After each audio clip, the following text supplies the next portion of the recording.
Welcome to VD91 news. నేను శ్రావ్య. Bulletin ముందుగా headlines. ఉలాద్ un Nabi Hazrat Mohammed Mustafa వారి జన్మదినోత్సవం సందర్భంగా పాతనగరం అంతటా మరియు చార్మినార్ వద్ద వేడుకలు నిర్వహించారు. మిలాద్ కమిటీ చార్మినార్ వద్ద ఒంటెలు, బైకులు, కార్లతో పాటు ఆకుపచ్చ జెండా, భారతీయ జాతీయ పతాకం ప్రదర్శిస్తూ దరూద్ పాక్ పఠిస్తూ ర్యాలీ ఊరేగింపును నిర్వహించింది.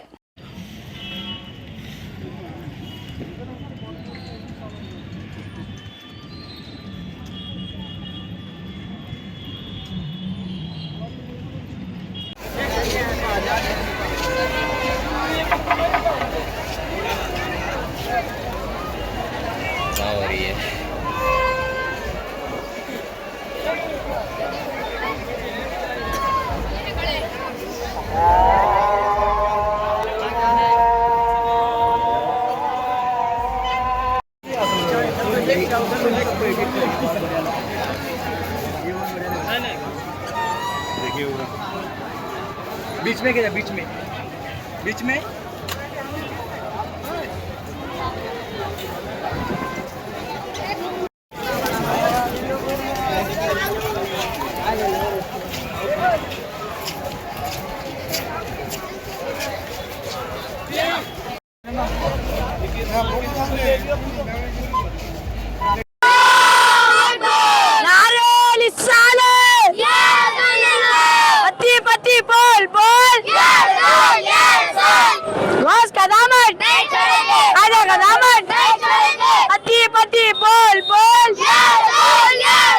जो भी हमसे टकराएगा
నియోజకవర్గ పరిధిలో ఎమ్మెల్యే మాధవరం కృష్ణారావు ఆధ్వర్యంలో 22A నిషేధిత భూముల సమస్యతో ఇబ్బంది పడుతున్న బాధిత కుటుంబాలతో సమావేశం. ఈ సందర్భంగా మాట్లాడుతూ అసలు ఏ ఉద్దేశంతో ప్రభుత్వం 22A ఆంక్షలను తీసుకొచ్చింది, ప్రభుత్వ బాధ్యత ఏమిటి, ప్రజలకు కావాల్సిన విద్య, వైద్యం, తాగునీరు, విద్యుత్ రవాణా, ఉద్యోగాలు, రైతుల సంక్షేమం కోసం పనిచేయాల్సిన ప్రభుత్వం ఆ సమస్యలను గాలికి వదిలేసి కేవలం భూముల చుట్టూ ఎందుకు తిరుగుతోంది? ఒక మాటలో చెప్పాలంటే కేసీఆర్ ముఖ్యమంత్రిగా ఉన్నప్పుడు ప్రజలే కేంద్రంగా పరిపాలన సాగింది. కానీ రేవంత్ రెడ్డి ముఖ్యమంత్రి అయిన తర్వాత కేవలం భూములే కేంద్రంగా పరిపాలన సాగుతోంది.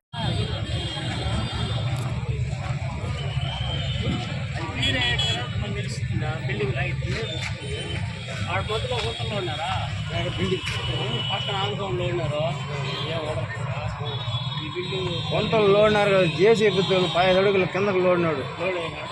గుంతలకే పడిపోతుంది.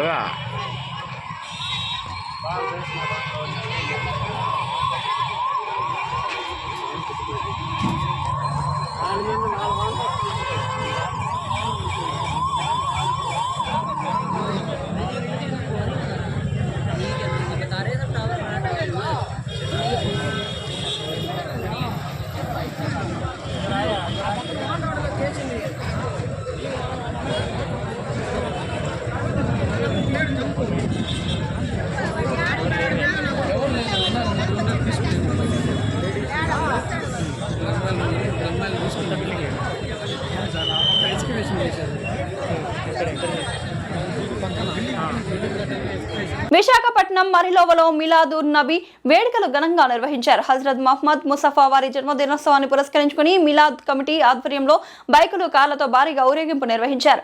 ఆకుపచ్చ జెండాలతో పాటు భారత జాతీయ పతాకాలను ప్రదర్శిస్తూ దరుద్ పాక్ పఠిస్తూ ర్యాలీ కొనసాగింది. యువతతో పాటు వృద్ధులు పెద్ద సంఖ్యలో ఈ ఊరేగింపులో పాల్గొన్నారు.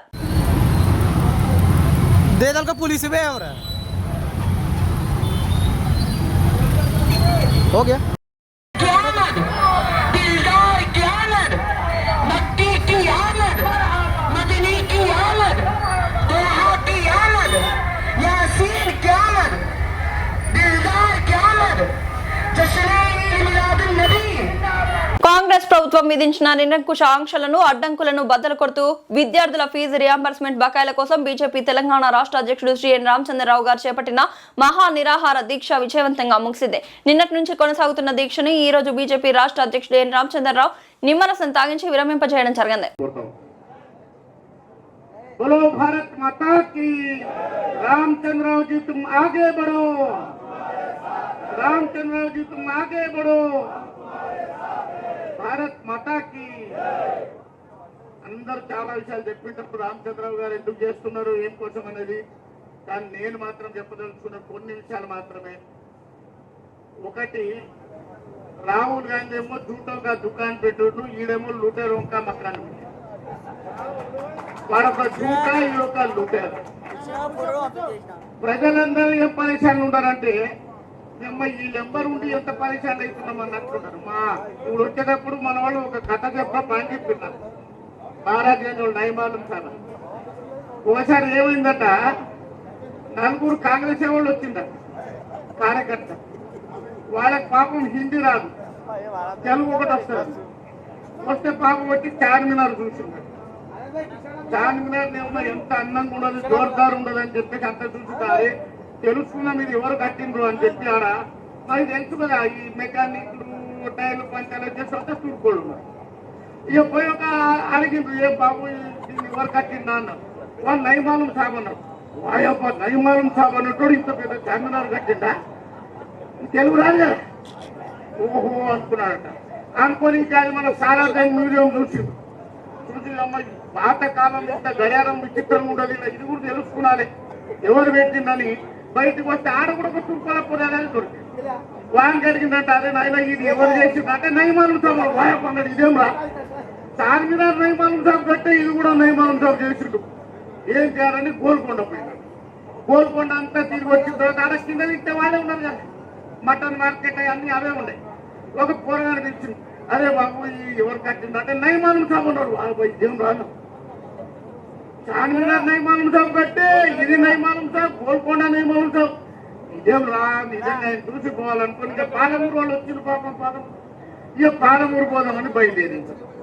పోయేటప్పుడు అది మశానం కూడా కదా, శవాలను తీసుకుంటే కాదు. ఉస్మానియా హాస్పిటల్ దగ్గర ఇక పోస్ట్ మార్టం చేసి ఒక శవాన్ని తీసుకొని పోతున్నారట. తీసుకొని పోతుంటే నలుగురు అడిగినారు, ఎవరు చనిపోయిందో ఎవరు మోసుకుంటుందో అడుగురా అన్నారు. అడగనిపోతే చూసుకోలేదు. వానికి అడిగింది, అది కోడి మరుగాయ అంటే నైమాలు సభనుడు వాయమన్నాడు. చార్మినార్ కట్టినోడు గోల్కొండ కట్టినోడు పోయాడు ఆయన. ఇక నలుగురు పోయినాడు మోసుకుంటుంది. ఎడ మోసేలా కొడుకు గోల్ దిగుతున్నాడు. పోలీసు చూస్తే అడగకుంటేనా మీకేనా గడ్డం పెట్టి కూర్చోడు. ఇదేమై కొడుకులు పీనియన్ మళ్ళీ ఇలా తిప్పురాయి ఆగురా అన్నాడు. ఆచార్య కొడుకు తెర బయట అన్నాడు. కింద దీపిందట. దీపన్నాడు. తెరిచి చూస్తే దాంట్లో సంతిన పీనే ఉండదు. అది బట్టలే బత్తాయి బట్ట మరకలు చూపెట్టిందట. ఏమనంటే నైమాలు అన్నాడు. కాంగ్రెస్ సపోర్ట్ చేసే వాళ్ళ పరిస్థితి కూడా ఎందుకు సపోర్ట్ చేస్తున్నారు అంటే నైమాలు ఎందుకు చేస్తున్నారు చెప్తున్నా. నిజంగా చూటా కొడుకులు జమైందట. ఏమంటే లోపలు ఏం భాష మాట్లాడుతున్నారే. భారతీయ జనతా పార్టీ ప్రజల కోసం పాటుపడే పార్టీ. తెలంగాణలో మా గవర్నమెంట్ రాలే నిజమే కదా, కానీ కార్యకర్త భయపడ్డారా?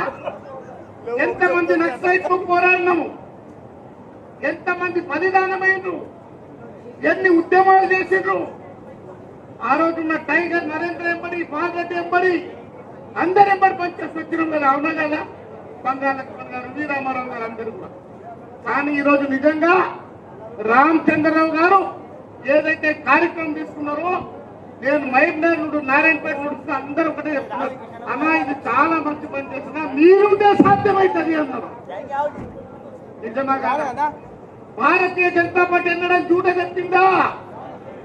అరే రామ్ మందిర్ కట్టడానికి అడ్డంకి వస్తే మేము అడ్డంకులు తొలగిస్తామన్నాం. దాన్ని తొలగించడమా లేదా?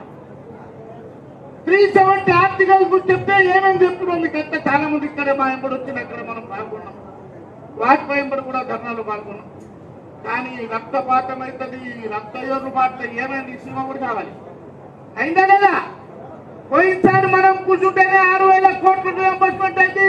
ఇప్పుడు కూడా వచ్చే వరకు వందేది లేదు. ఈ పైలి झांकी है, आगे अभी लड़ाई बाकी.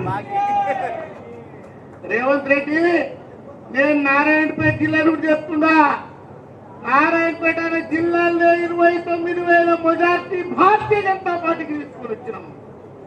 ఈ తెలంగాణలో మొదటి కౌన్సిల్ చైర్మన్ నారాయణపేట మన రామచంద్రరావు గారి అధ్యక్షత గెలిచినప్పుడు రేవంత్ రెడ్డి జిల్లా కేంద్రంలో హెడ్ క్వార్టర్ లో రేపు ఖచ్చితంగా రామచంద్రరావు గారి ఉద్యమం సక్సెస్ అవుతుంది. నేను ఈ పేపర్ల ద్వారా అయినా ఈ చూటగాళ్ళని నమ్మొద్దు రానా, మోసగాళ్ళు అని చెప్పి ఒకసారి ఇప్పుడు ఇద్దరు జమీను కర్ణాటక కూడా తెలంగాణ ఇద్దరు ముఖ్యమంత్రులు ఒకసారి హైదరాబాద్ వచ్చింది. జేబులో పైసలు ఉంటాయి ఇద్దరు జేబులు. ఏమో తినాలని ఆకలి అవుతున్నారు, ఆశ పుట్టింది. మా పార్టీ ఆఫీస్ పక్కన ఒకటి జిలేబులు అమ్ముతున్నాడట. ఇద్దరు పోయి జర హుషారు కదా కర్ణాటక వాడు, పాత ముఖ్యమంత్రి ఇస్తున్నాడు కాదు. వాడు పోయాడు జిలేబీలు ఎత్తున్నారు అంటే సార్ 10 రూపాయలకు 4 అన్నాడు. అయితే 4 తీసుకున్నాడు, కింద కూడా పెట్టినాడు. రేవంత్ రెడ్డి చెప్తున్న అమ్మాయికి పైసలు లేవు తీసుకొని తింటున్నాడు, నేను కూడా తీసుకున్నాను అంటే 20 నాకు 4 అన్నాడు. ఇది తింటాం చూడు పెట్టింది. ఇక మొత్తం ఆయన ముఖ్యమంత్రి అయిపోయింది కర్ణాటక ముఖ్యమంత్రి. తింటాం పైసలే ఉన్నాం, ఏం మాట్లాడుతున్నా, పైసలు ఇస్తే ఇప్పుడే అన్నాడు. అరే ఎప్పుడు ఇస్తున్నా అంటే ఇప్పుడు ఇస్తే కదా అన్నాడు. అంటారు ఈయన ఎవరు చెప్పినాడు, నువ్వు నీ కొట్లాడాలి నేను ఇచ్చిన మరిసేపు చూడన్నాడు. అయితే ఇక కొట్లాడ చోటు తయారైంది. ఏ మా వాళ్ళు అందరు పోయి నువ్వు అయ్యా పక్కనే ఆఫీసర్ పోయి ఏం నక్కలు చేస్తున్నావు కొరక, పైసలు ఇచ్చి ఇవ్వకుండా ఇచ్చినట్టు అంటే సార్ కావాలంటే రేవంత్ రెడ్డి కడుకున్నాడు. మేమందరూ చెప్తున్నాడు రేవంత్ రెడ్డి కడుకు నేను ఇచ్చినా లేదా చూడు అన్నాడు. అప్పుడు అందరు కూడా ఉన్నాడు కదా, వాడు ఒప్పుకున్నాడు కదా. రేవంత్ రెడ్డి జరిగిందట. ఏమైనా ఈయన పైసలు ఇచ్చిందంటే నేను అమ్మతో చెప్తున్నా, అయ్యతో చెప్తున్నా, కాంగ్రెస్ సైడ్ మీద తోడు పెట్టి చెప్తున్నా, నేను ఇచ్చినట్టే వాడిచ్చిండు అన్న. ఇట్లా ఈ చూట కొడుకులు కాబట్టి వీళ్ళను నేను చెప్తున్నా, దున్నపోతు మీద వర్షం పడితే దున్నపోతు కదులుతలేదయ్యా రాంచన్నా, రేపు రావాలనుకుంటే ఇక కొడ పట్టుకున్నాలే. వీళ్ళని ఎక్కడిదక్కడ దిగ్బంధం చేసి పిల్లలకు మనం అండగా నిలబడాలని చెప్పేసి ఈరోజు మీరు నిలబడుతున్నందుకు ఒక సీనియర్ నాయకుడిగా నేను అభినందిస్తూ ఈ ఉద్యమాన్ని ముందుకు కొనసాగించండి हम तुम्हारे साथ అని చెప్పేసి కోరుకుంటుంది సంజయ్ భారత్. మాజీ డిప్యూటీ మేయర్ సుభాష్ చంద్ర మాట్లాడుతూ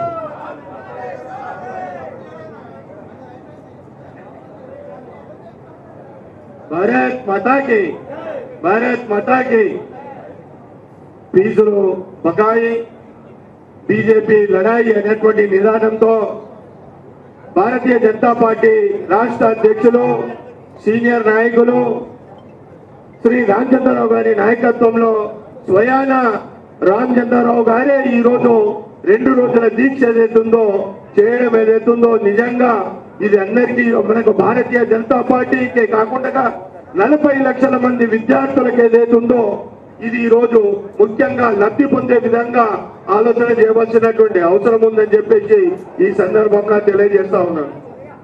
గత 6 సంవత్సరాల నుండి ఏదైతుందో విద్యార్థి లోకము అనేక రకాలుగా బాధపడతా ఉంది. తెలంగాణలో ఉండేటటువంటి తెలంగాణ వస్తే తెలంగాణలో నీళ్లు నిధులు నియామకాలు ఈ 3 కూడా వస్తాయి. మరియు రాష్ట్రం ఏదైతుందో సస్యశ్యామలం అవుతుంది. రాష్ట్రంలో ఉండేటటువంటి అన్ని వర్గాల వారు సుఖశాంతులతో ఉంటారన్నటువంటి ఆలోచనతో ఏదైతుందో తెలంగాణ వచ్చింది. తెలంగాణ తర్వాత బీఆర్ఎస్ ప్రభుత్వము కేసీఆర్ ఏదైతే ఉందో కేసీఆర్ హయాంలో కూడా విద్యార్థులకు తీరని అన్యాయం జరిగింది.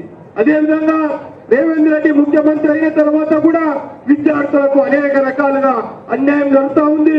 ఇద్దరు కూడా దొందే, ఇద్దరు కూడా తోడు దొంగలే. ఆయన పెద్ద దొంగ అయితే ఈయన చిన్న దొంగ. వీళ్ళిద్దరు కూడా ఈ యొక్క విద్యార్థులకు ఏదైతుందో చేసినటువంటి మోసం ఏదైతుందో ఇది క్షమించరానటువంటి నేరంగా ప్రజలందరూ కూడా భావిస్తా ఉన్నారు. ఎందుకంటే 40 లక్షల మంది విద్యార్థులు అంటే 40 లక్షల ఇళ్ళు, 40 లక్షల కుటుంబాలు, 40 లక్షల కుటుంబాలు అంటే 2 కోట్ల మంది జనాభా. అంటే 2 కోట్ల జనాభా యొక్క ఉసురు తగిలి ఏదైతుందో రేవంత్ రెడ్డి రాబోయేటటువంటి రోజుల్లో నాశనం కాక తప్పదు అనేటువంటి విషయం ఏదైతుందో ప్రజలందరూ కూడా ఆలోచన చేస్తా ఉన్నారు. ఎందుకంటే మీరు చెప్పినటువంటి మాటలు ఎక్కడ కూడా పరిపూర్ణంగానే విద్యార్థి లోకానికి నష్టమే కాదు, మహిళా లోకానికి కూడా నష్టం జరిగింది. ఈ రోజు మహిళలకు ఆ రోజు కామారెడ్డి డిక్లరేషన్ లో ఇచ్చినటువంటి వాగ్దానాలు ఏవైతున్నాయో ఈ రోజు పూర్తిగా మరవడం జరిగింది. అదేవిధంగా రైతులకు ఇచ్చినటువంటి వాగ్దానం ఏదైతుందో అది కూడా పూర్తిగా జరిగింది. నిరుద్యోగులకు ఇచ్చినటువంటి వాగ్దానం ఏదైతుందో అది కూడా పూర్తిగా అది నిమ్మకు నీరెత్తినట్టుగా జరుగుతూ ఉంది. ఈ రోజు మరి విద్య, వైద్యము, విద్యుత్తు 3 ఏదైతుందో సంక్షోభంలో ఉన్నాయి తెలంగాణ రాష్ట్రంలో. విద్యనైతే ఏదైతుందో ఈ విద్యకు సంబంధించినటువంటిది ఈ యొక్క ఫీజు రియంబర్స్మెంట్ 15,000 కోట్ల రూపాయలు. ఈ 15,000 కోట్ల రూపాయలు కాకుండా నాణ్యమైనటువంటి విద్య విద్యార్థులకు దొరుకుతుందంటే లేదు అన్నటువంటి విషయం ఏదైతుందో స్పష్టంగా ఉంది. నచ్చని కుటుంబాన్ని సమాధి చేసిన లవ్ జిహాద్. ఉగ్రవాదులతో నేరుగా సంబంధాలు ఉండడంతోనే అత్యంత ప్రమాదకర కెమికల్స్ ఉపయోగించి జగదీశ్వర్ రెడ్డి హత్య. మతం మారకపోతే ఉన్న ఒక్కగానొక్క కొడుకు రియోను ఉగ్రవాదులకు అమ్మేస్తానని బ్లాక్మెయిల్. నవ దంపతుల మధ్య చొరబడి అత్యంత ప్రమాదకర విష పదార్థాలతో భర్త హత్య. సౌజన్య నూకరాజు దంపతులను మతం మారమని తీవ్ర ఒత్తిడి. జై శ్రీరామ్. నేను పగడాకుల బాలస్వామి, విశ్వ హిందూ పరిషత్.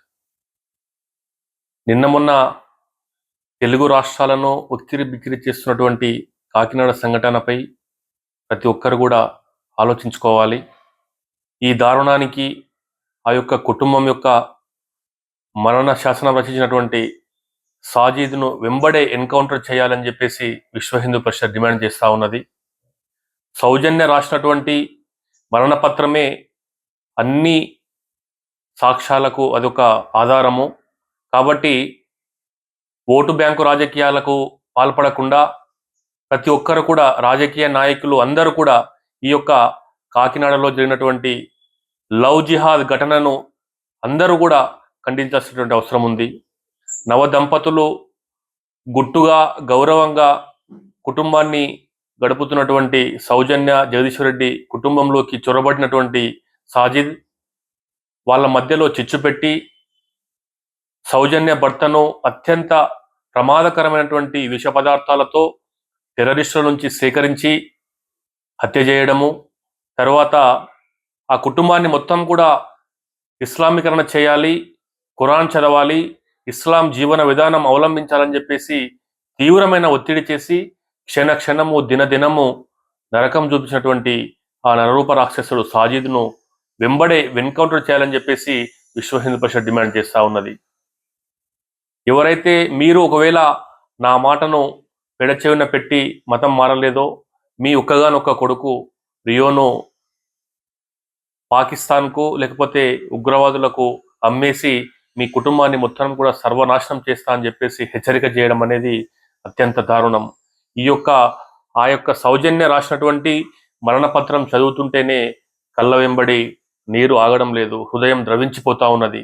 ఇలాంటి దారుణమైన ఘటనలు బయట చెప్పుకోలేక, ఎవరితో బాగా పాలు పంచుకోలేక అత్యంత హేయమైనటువంటి స్థితిలో ఉన్నటువంటి ఆ సంఘటన అనేది కలిచివేస్తూ ఉన్నది. మానవతావాదులు అందరూ కూడా దీనిపైన పెద్ద ఎత్తున చర్చ జరుగుతూ ఉన్నది. 2 తెలుగు రాష్ట్రాలే కాదు, ఈరోజు దేశం మొత్తం కూడా దిగ్భ్రాంతికి గురి చేసినటువంటి భయంకరమైనటువంటి ఘటన ఇది. ఎవరికి చెప్పుకోలేనటువంటి గుట్టుగా బతుకుతున్నటువంటి నూకరాజు కుటుంబము అటు అల్లుడిని కోల్పోవడము, ఉన్న ఒక్కగానొక్క మనవణ్ణి అటు టెర్రరిస్టులకు అప్పజెప్పలేక, ఆ యొక్క హిందూ ధర్మాన్ని వీడలేక, ఇస్లాం స్వీకరించలేక మూకుమ్మడిగా జలసమాధి కావడానికి ఆత్మహత్య చేసినటువంటి దిగ్భ్రాంతికర ఘటన ఇది ప్రతి ఒక్కరిని కూడా కలిచివేస్తూ ఉన్నది. ఇది లవ్ జిహాద్కు ప్రత్యేక సాక్ష్యము. ప్రతి ఒక్కరు కూడా దీన్ని ఖండించాల్సిన అవసరం ఉన్నది. పచ్చటి కాపురంలోకి చొరబడి లవ్ జిహాద్ పేరుతో ఆ యొక్క కుటుంబాన్ని చిన్న భిన్నం చేసి వాళ్ళ యొక్క ఆస్తులు, నగలు, భూములు, ఫ్లాట్లు, బ్యాంకులో దాచినటువంటి అన్ని సొమ్ములు కూడా సొంతం చేసుకొని అనేకమైనటువంటి చిత్రహింసలకు గురి చేసినటువంటి ఘటన. ఎంత లోతుకు వెళ్తే అన్ని కొత్త కొత్త కోణంలో విషయాలు బయటికి వస్తూ ఉన్నాయి. కాబట్టి ఆ యొక్క ఉగ్రవాది నెట్వర్క్, వాళ్ళకు సహకరించినటువంటి నాయకులు కావచ్చు, పోలీసులు కావచ్చు, మిగతా అందరినీ కూడా ఈ యొక్క ముఠాలో భాగస్వాములను చేసి తగిన శిక్ష వేయాలి. ముందుగా ఈ యొక్క లవ్ జిహాద్ ఘటనకు బాధ్యుడై ఆ యొక్క కుటుంబాన్ని చిన్నాభిన్నం చేసి ఆ యొక్క కుటుంబం యొక్క హత్యకు పాల్పడ్డటువంటి సాజిద్ను ఎన్కౌంటర్ చేయాలి. ఇందులో మరో మాటకు ఆస్కారమే లేదు. ఎందుకోసం అంటే ఇది చూస్తా ఉన్నాం, అంతకు మించినటువంటి సాక్ష్యాలు మరొకటి లేనే లేదు. కాబట్టి ఇక్కడ వాళ్ళను చంపేసి అటు కేరళ, అటు యూపీ, గుజరాత్ అన్ని రాష్ట్రాలకు వెళ్ళి ఆ యొక్క నెట్వర్క్ ఎక్కడైతే ఉన్నదో తను యొక్క ఫైటర్ను, తన ఒక షూటర్ను అని చెప్పేసి అందరినీ కూడా కల్లిబల్లి మాటలు చెప్పి అటు రాజకీయ నాయకులను, పోలీసులను ఇన్ఫ్లుయెన్స్ చేసేసి సాక్ష్యాలను తారుమారు చేసేటువంటి కుట్ర కూడా జరిగింది. కాబట్టి ఎటువంటి అలసత్వం లేకుండా హిందూ కుటుంబాన్ని పొట్టన పెట్టుకొని పచ్చటి కుటుంబాన్ని సమాధి చేసినటువంటి నరరూప రాక్షసుడు సాజిద్ను ఎన్కౌంటర్ చేయాలని చెప్పేసి విశ్వ హిందూ పరిషత్ మరోసారి డిమాండ్ చేస్తా ఉన్నది. జై శ్రీరామ్. మార్కెట్ లో పెరిగిన ధరల వల్ల ల్యాప్టాప్ కొనలేక ఇబ్బంది పడుతున్నారా? ఇక మీ చింతలన్నీ పక్కన పెట్టేయండి. గత 30 సంవత్సరాల నమ్మకం దిల్సుఖ్ నగర్ కీర్తి కంప్యూటర్స్. ఎంఎన్సి కంపెనీలు కేవలం 3 ఏళ్లు వాడిన బ్రాండెడ్ రీఫర్బిష్డ్ ల్యాప్టాప్స్ మరియు డెస్క్ టాప్స్ ఇప్పుడు మీ బడ్జెట్ ధరలోనే. మార్కెట్లో 80,000 రూపాయల విలువ చేసే ల్యాప్టాప్స్ ఇక్కడ కేవలం 15,000 రూపాయల నుంచి 20,000 రూపాయల వరకే లభిస్తాయి. కొత్త ల్యాప్టాప్తో పోలిస్తే మీకు 40,000 నుండి 50,000 రూపాయల వరకు ఆదా. చూడడానికి సరికొత్తగా ఉండే ఈ ల్యాప్టాప్స్ పై పూర్తి గ్యారంటీ, వారంటీ మరియు బెస్ట్ సర్వీస్ సపోర్ట్ లభిస్తోంది. నిరభ్యంతరంగా కొనుగోలు చేయండి. స్టూడెంట్స్, కోడర్స్, డిజైనర్స్ మరియు స్టాక్ మార్కెట్ ట్రేడర్స్. మరెందుకు ఆలస్యం? ఈరోజే సంప్రదించండి. Phone number 9849009566. మా చిరునామా కీర్తి కంప్యూటర్స్, దిల్సుఖ్ నగర్, హైదరాబాద్.